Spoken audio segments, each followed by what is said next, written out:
고살리 탐방로입니다. 여기는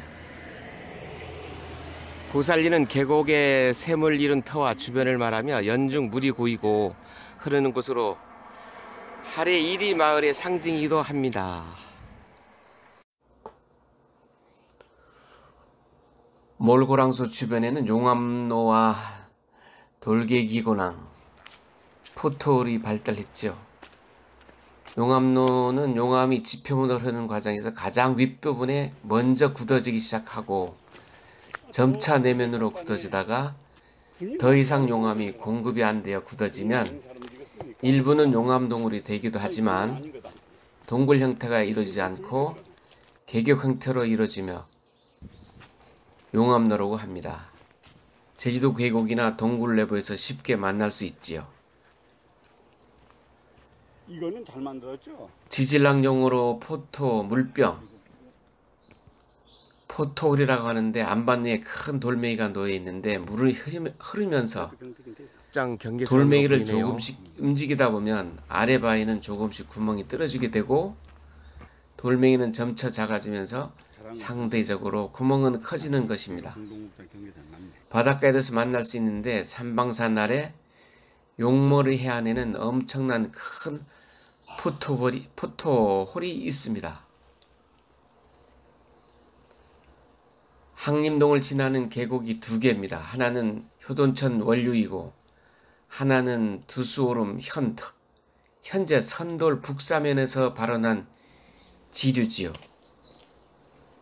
효돈천 원류는 백록담 남쪽에서 시작해서 알방의 오름에서 오면 두 가다로 나눠서 흐릅니다. 이를 산벌른내라고 하는데 산을 깨고 흐른다는 말이에요. 동쪽과 서쪽으로 나눠 흐르는데 동산벌른내, 서산벌른내. 동산벌른내의 하류는 쇠돈, 즉 효돈이죠. 쇠속각이고 서산벌른내 하류는 하나는 천지연, 하나는 정방폭포입니다. 동산벌른내 중간 지점은 돈네코 지점이고 돈네코 아래는 영천악 인근이라 해서 영천계곡이라고 부르며 조금 더 내려오면 항림계곡입니다. 고살리길에서 만나는 계곡은 두수오름에서 발원해가지고 선돌 북쪽 계단으로 입석동, 선덕사와 효명사 사이로 흐르는 계곡을 항림동에 이르러 효돈천 원류와 만나며 흐르면서 효돈으로 내려가기 때문에 효돈천으로 명명하고 있는 것으로 느껴집니다. 이 계곡의 특징은 용암로가 잘 발달되었고 물이 사철 흐르며 계곡 주변 환경이 아름다워서 가시나무 종류가 많이 있습니다. 그리고 소가 많아서 그 물이 많이 고여있는 걸 소라고 하지요. 물 걱정은 안 했다는 생각이 들어요.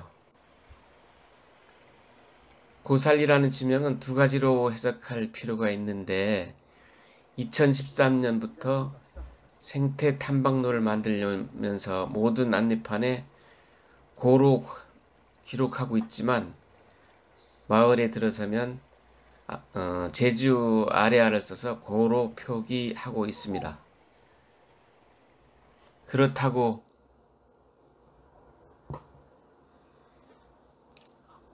괴살, 즉 고양이가 아닐까 하는 생각을 해봅니다.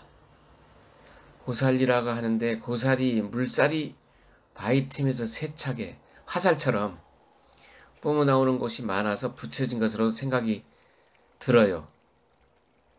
현재 고살리 탐방로 해설판에는 이와 같이 기록되어 있습니다. 고살이나 모두 구두로 전하다가 기록에 남기게 되었으니 갑론을박하면서 즐거움을 느껴보는 것도 공부에 도움이 되겠죠. 고살리 탐방길에서 만나는 계곡은 항림천인데요. 고살리 탐방로는 2013년 환경부가 지정한 생태숲 길이며 총 길이 편도 2.2km입니다. 출발하는 곳은 두 곳인데 항림동 마을 516도로변 하래 1이 항림도 좌측에서 출발하는 곳과 또 하나는 516도로 입성동 버스 정류장에 출발하는 장소가 있지요. 편리상 입성동 버스 정류장에 출발하는 편이 교통이 좋아요.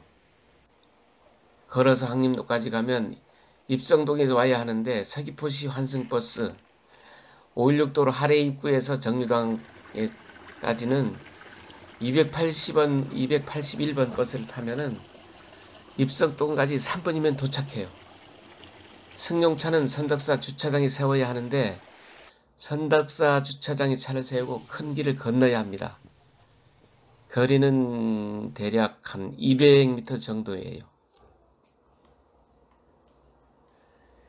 계곡에는 물롱덩이가 있는데 입구에 들어서면 울창한 숲속으로 직행하는데 삼나무 주림 지역입니다. 그리고 오른쪽으로는 항림천을 끼고 걷게 되어 있어요. 항림천은 크고 작은 소가 무수히 많고 물이 어느 정도 깨끗하느냐 하면 물 아래 작은 돌멩이를 숫자를 세알일 수 있을 정도예요. 물이 깨끗해서 물속에 돌멩이 물이 숫자를 깨끗하면 계절에 따라 셀 수 다르고 있겠네요. 수온이 높으면 물은 자연적으로 탁하게 되어 있지요. 그 이유는 부유물이 떠오르기 때문이에요. 상자성, 중자성, 그리고 하래마을 목장 경계도 일단 있는데요. 사례일은 상자성이 있고 중자성이 있는 마을로 조선시대 우마를 잘 키우고 이 위해서 1429년 세종 11년에 10개의 소장으로 구획하고 하잣과 상잣을 쌓고 1700년도 들어서면 중잣상을 쌉니다. 조선시대 그 목장 문화에서 그 잣성이라고 있는데 잣성은 그 해변 말과 소들이 해변으로 내려가서 농작물에 피해를 주지 말라고 하잣상을 쌓아가지고 더 내려가지 못하게 하고 중간 지점에 중자성이 있고 상자성이 있는데 맨 위에 상자성은 겨울철에 추울 때 상자성을 넘어가지 말라고 소와 말들에게 돌담을 쌓아가지고 막아 놓은 것을 말하는 거죠.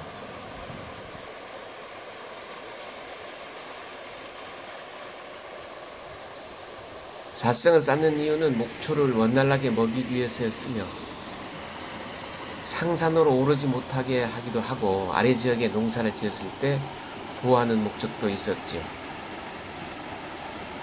조선시대 때는 공출마가 많아서 점차 국가의 권력으로 마늘들을 키웠다 하겠습니다. 하잣성의 위치는 해발 한 200고지, 중자성은 해발 400고지, 상자성 600고지 지점이지만 딱 맞지는 않겠습니다.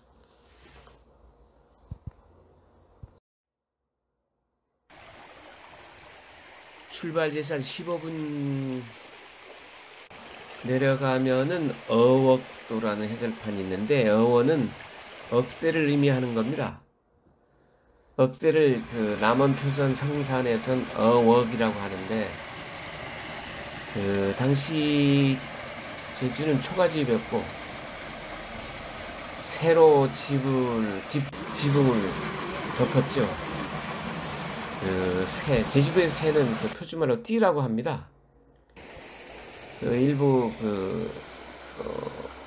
쇠막 같은 것을 잃었기 때문에 매우 중요한 식물이죠. 이 띠가.